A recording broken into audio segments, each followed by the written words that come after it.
Bismillahirrahmanirrahim. Assalamualaikum warahmatullahi wabarakatuh. Sebelum pelajaran dimulai, tolong ketua kelas memimpin doa terlebih dahulu. Selamat pagi anak-anak. Bagaimana kabarnya? Alhamdulillah, saya juga baik. Anak-anak, hari ini kita akan belajar tentang debat. Namun sebelum kita berdiskusi tentang debat, saya ingin mengetes pemahaman kalian sejauh mana pemahaman kalian tentang pantun. Oke, Irma, tolong jelaskan menurut pendapat Anda apa yang dimaksud dengan pantun.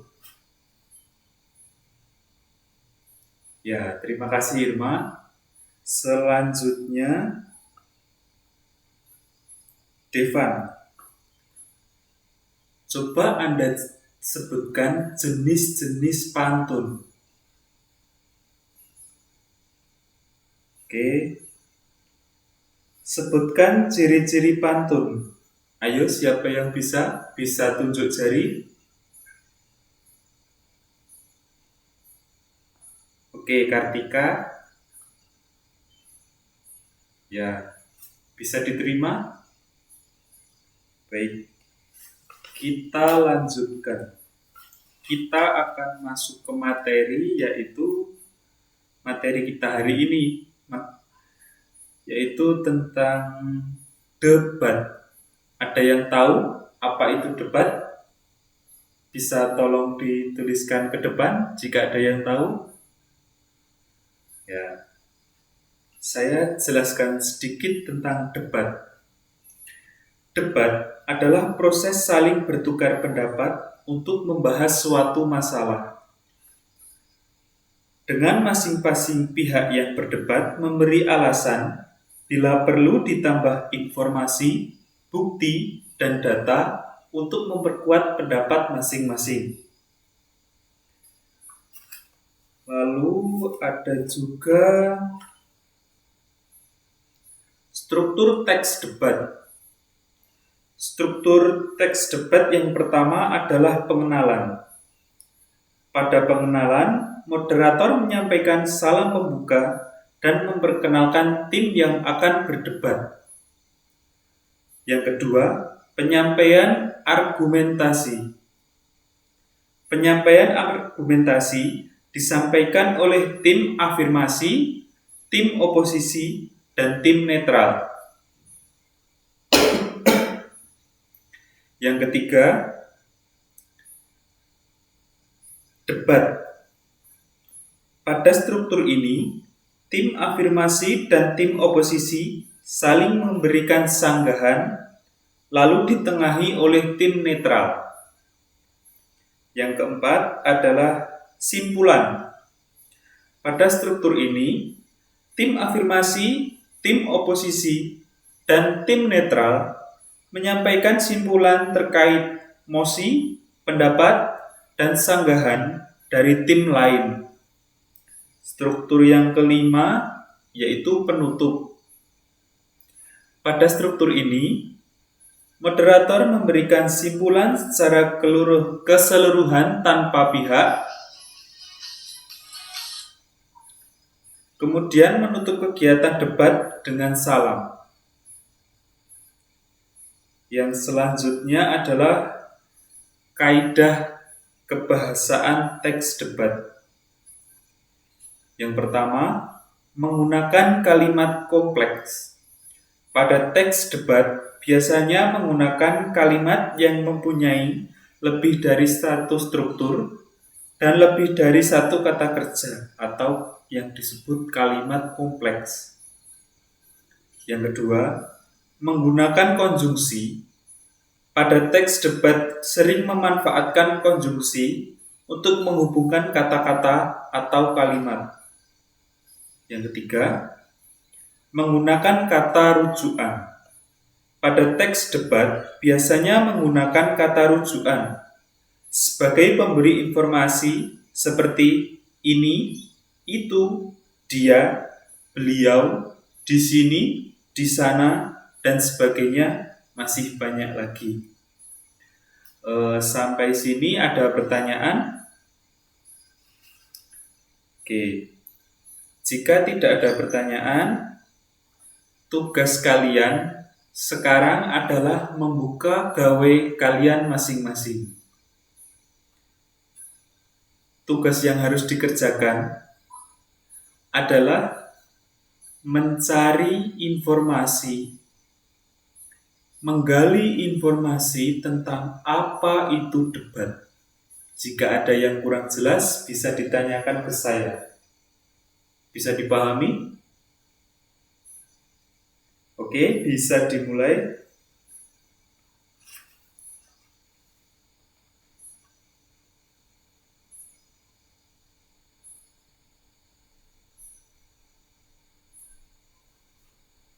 Ya. Oke, pertanyaan yang bagus. Pihak-pihak yang terlibat dalam debat beserta tugasnya. Oke. Yang pertama adalah moderator.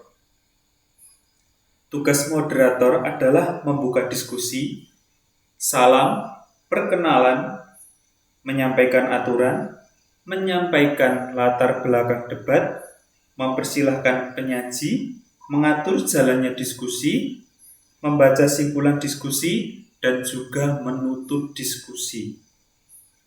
Yang kedua adalah penyaji.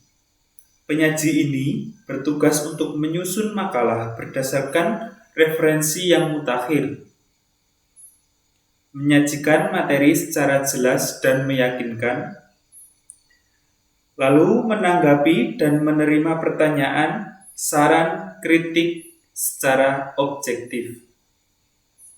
Yang ketiga adalah notulis. Notulis ini bertugas untuk 1. Menulis pokok-pokok diskusi. 2. Mencatat hal-hal khusus yang terjadi selama diskusi. 3. Membuat simpulan sementara.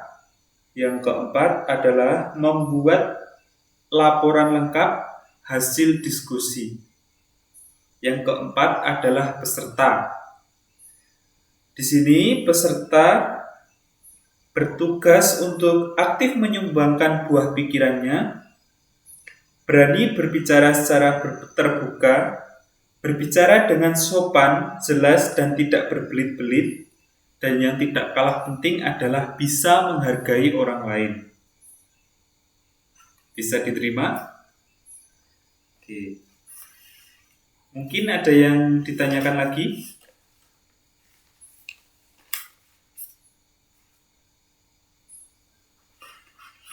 Oke, jenis-jenis debat. Jenis-jenis debat. Oke.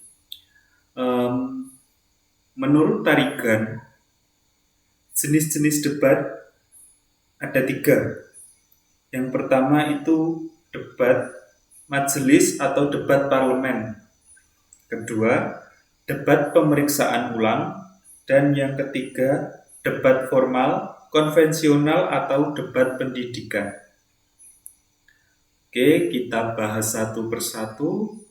Yang pertama adalah debat majelis atau parlemen.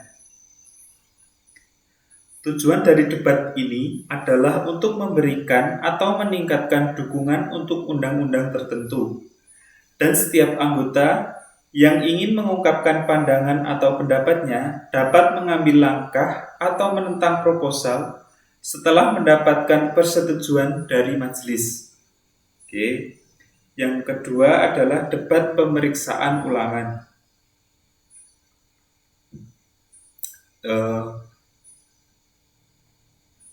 Jenis debat yang satu ini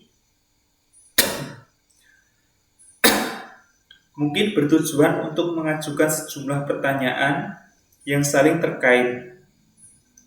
sehingga setiap individu yang bersangkutan mendukung posisi yang akan dipertahankan dan diperkuat oleh penanya. Yang terakhir adalah debat formal konvensional atau debat pendidikan. Untuk jenis debat ini, tujuannya adalah untuk memberi kedua tim pembicara kesempatan untuk mengungkapkan argumen publik yang membantah atau mendukung proposal. Selama debat ini, masing-masing pihak memiliki waktu yang sama untuk para pembicara konstruksi dan bantahan. Oke. Bisa diterima? Oke. Ada yang ditanyakan lagi? Ya. Baik, jika sudah tidak ada, kita cukupkan sekian untuk pertemuan hari ini. Semoga kita dapat bertemu lagi dalam keadaan sehat walafiat. Ingat, jaga kesehatan dan selalu belajar. Makan pagi dengan ikan, ikannya rasanya asin. Terima kasih saya ucapkan, sudah seksama mau mendengarkan. Wassalamualaikum warahmatullahi wabarakatuh.